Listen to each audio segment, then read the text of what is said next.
Okay, first thing you got to do is plug in the IMM2 with the standard network cable.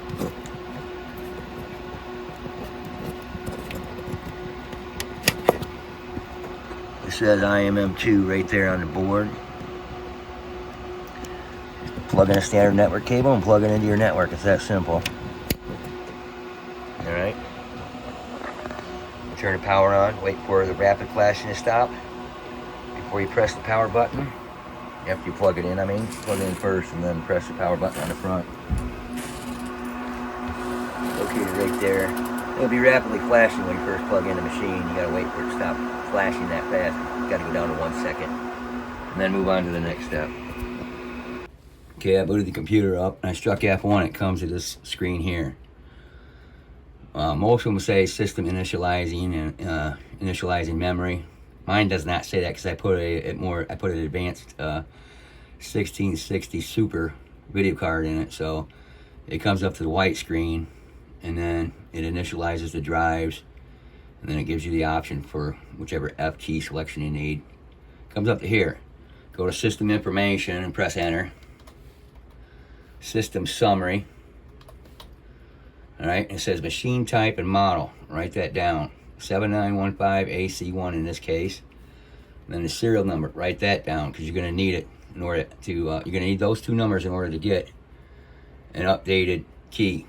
You need your serial number and machine type. Alright, and back out of here.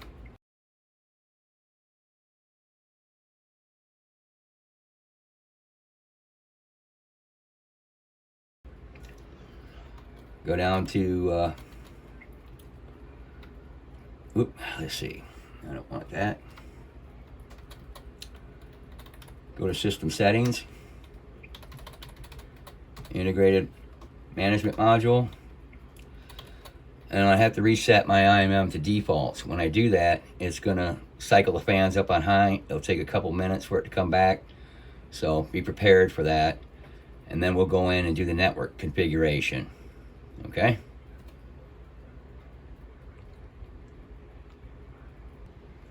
Alright, so I'm going to go ahead and reset the IMM to the defaults at this time.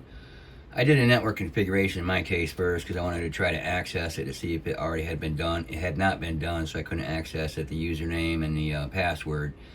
The default ones did not work, so I'm going to have to reset it so I can use the default username and password, which once again is user ID, all capital for user. And the password is password, all caps, except for the 0 is put in place of the O.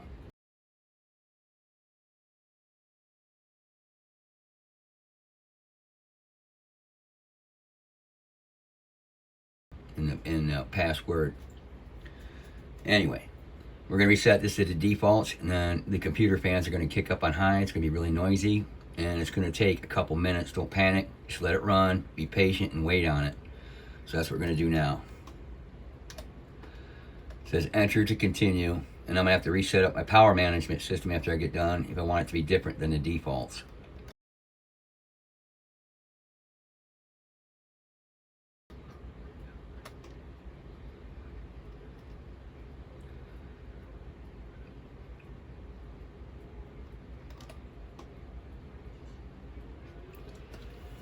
Alright, now here the fan's kicking up.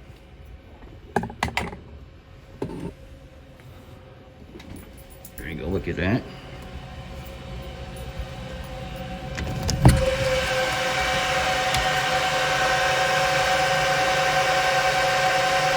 It's going to do that for a little while, so I'm going to let that finish, let it calm down, come back to it. It should be at. Okay, my fans came back to normal speed. I waited another couple minutes just to be for sure. And I left the page alone. I didn't touch anything, just let it run. Now I'm going to go to network configuration. And it did DHCP failover, and you can see that it automatically assigned it an IP address because it selected DHCP with failover. And enabled the IPv6. I'm going to go ahead and disable that. And I can leave it on here and access it that way on a dynamic system. I was going to show how to do that anyway, but there you go. I was wanting it to be static so I know what the IP address is all the time. I might get a conflict down the road with some other equipment, but we'll see. Hopefully it won't be a problem. I'm going to try it, see how long it lasts. DHCP keeps resetting the IP addresses on your home devices, as you know. But I'm going to try it and see what happens. I'm going to go with static IP. It's got the same gateway, of course. And I'm going to put an IP address in there that is not used very often on my system.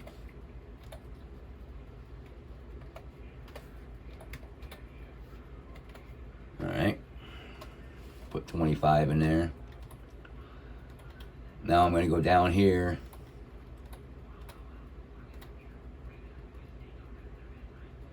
And save the network settings. It happened pretty quick there. I don't know what's in here. Oh yeah, set up the speed. I'll just leave it at default. That should work fine. Alright, now I'm going to go ahead and take a look at my power configuration.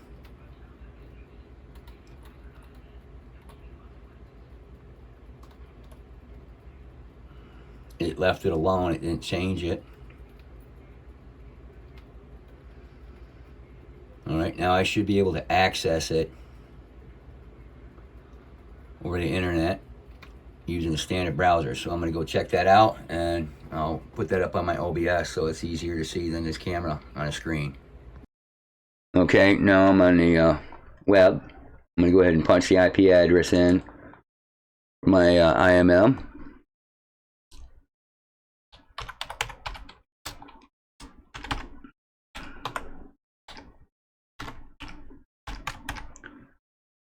Was 182, 168, that one at 25. Press enter. As you can see, it says advanced. Click on that and then continue.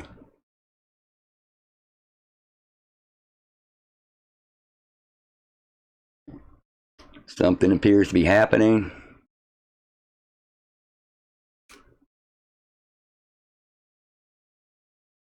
Okay.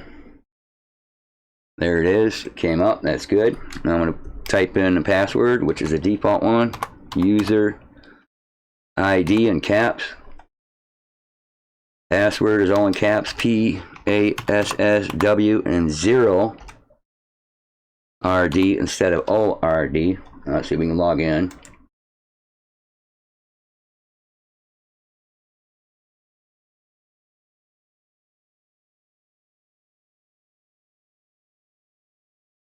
Loading. Alright. Cooling devices, local storage, all that's normal. That's good. Now I'm going to go over here to IMM management. Go to activation key management. Activation key is valid. No constraints, so I don't need to update mine. But if you do need to do it, then you have to go download a new key, which I'm going to show how to do that next, and how to install it in here. It's real easy to do. You just click on add. When you get your key, click add, and then you just select the file and it automatically loads. It's very easy to do. Alright, that's system status. That's your default. Now we can go here and see different things like power action. You can shut down a server and reboot it.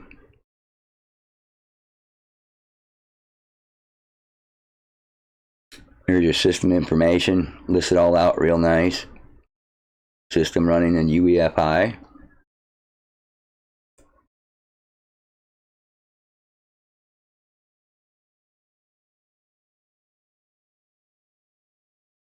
Let's see here. Events. Got an event log.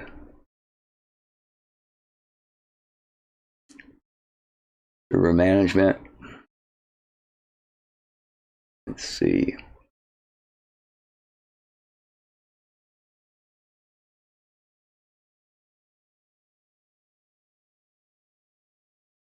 Power management. I think that's the one that's got some real nice stuff to it. Power allocation. Look how nice that is. It tells you what you got.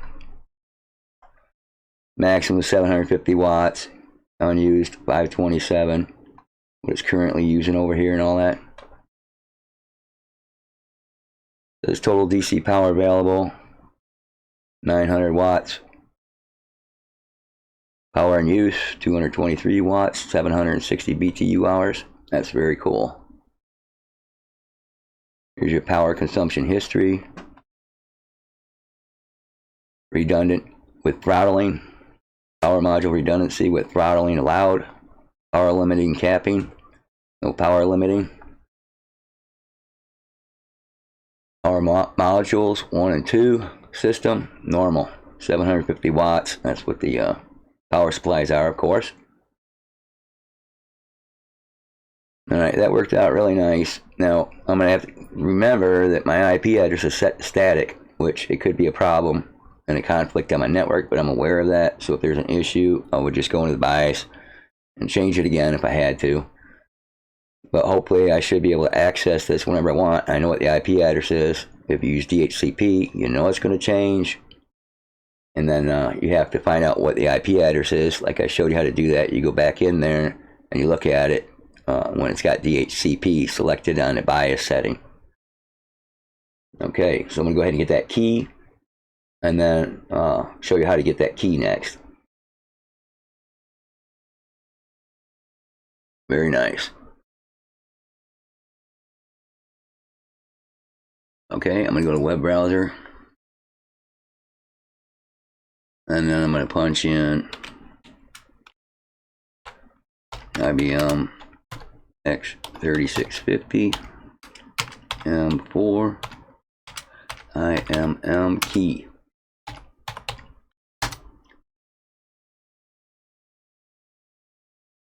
How to generate the FOD keys for accessing IMM console. I'm going to click that.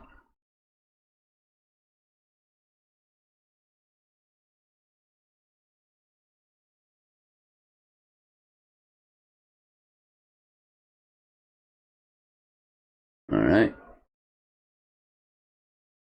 It says visit IBM Features on Demand website, FOD Lenovo.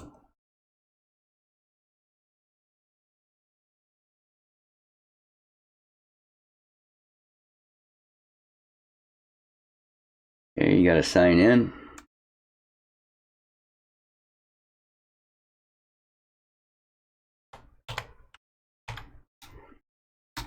If not, then register and sign in, of course. Then click Retrieve History. Up here where it says please select search type. Come in here and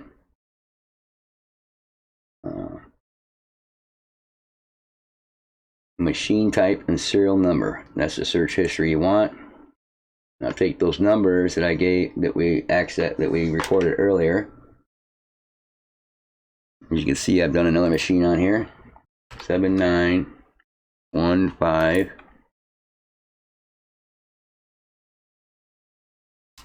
But the serial number is going to be different.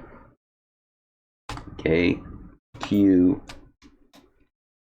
2 T 3 M7. And then I'm going to put continue.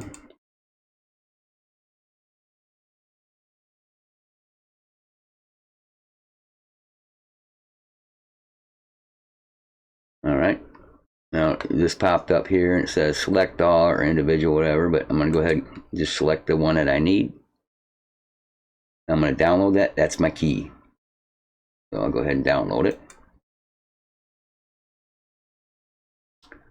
See it popped up here. It's saying downloading. There it is. The key is ready for install.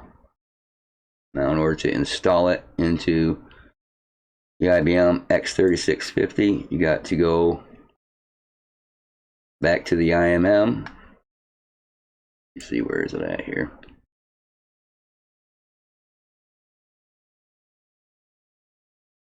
Go back here. Put the default username and password in.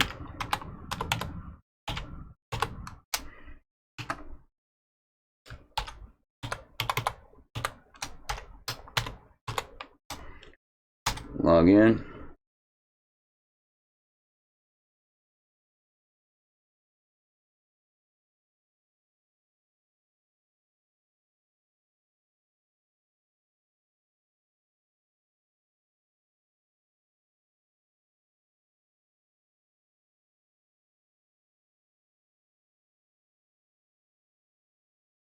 Go to IMM management, activation, key management.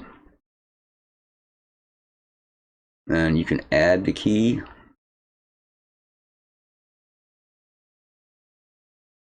Select the file from your computer. I'm not going to bother doing it because mine has no constraints and it's working fine. This is where you select the key file, and that's it. And you just log out, you're done.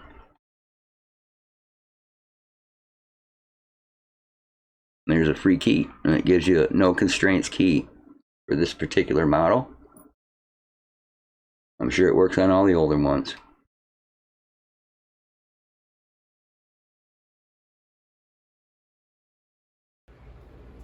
This is where my computer starts at.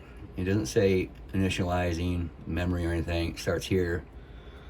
This is because I put a different video card in it, so this is where it begins at.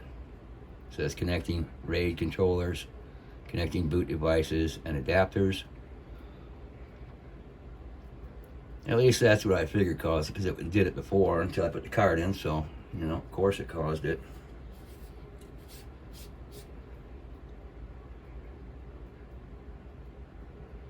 You'll see in a moment it'll give a selection for F keys.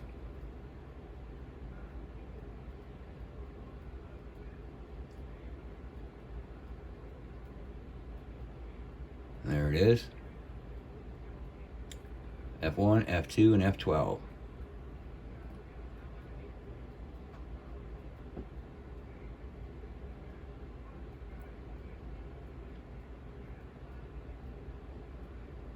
Recalibrating system power. I'll reset the IMM.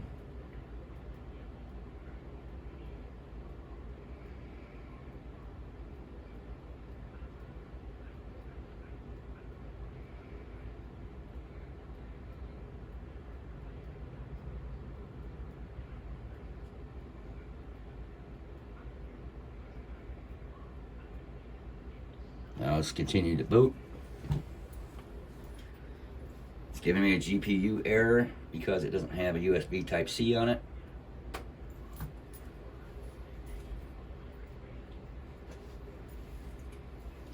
Which is included in that new driver. Let's continue to boot.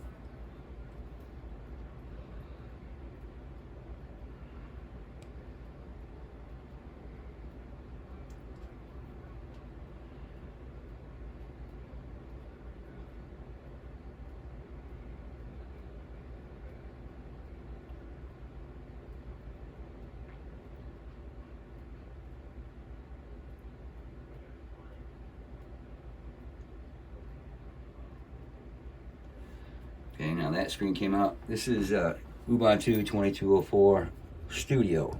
And as you can see now, both screens are up and working. We're at the login prompt.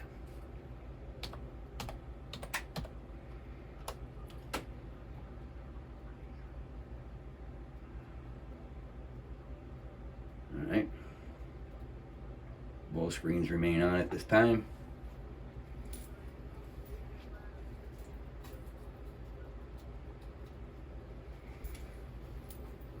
If you have 3 screens, they'll come on too. So anyway, there it is, back up and running after setting the IMM. I already had an operating system in it, so it didn't affect the operating system.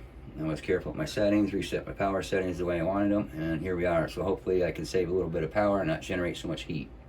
And there you have it.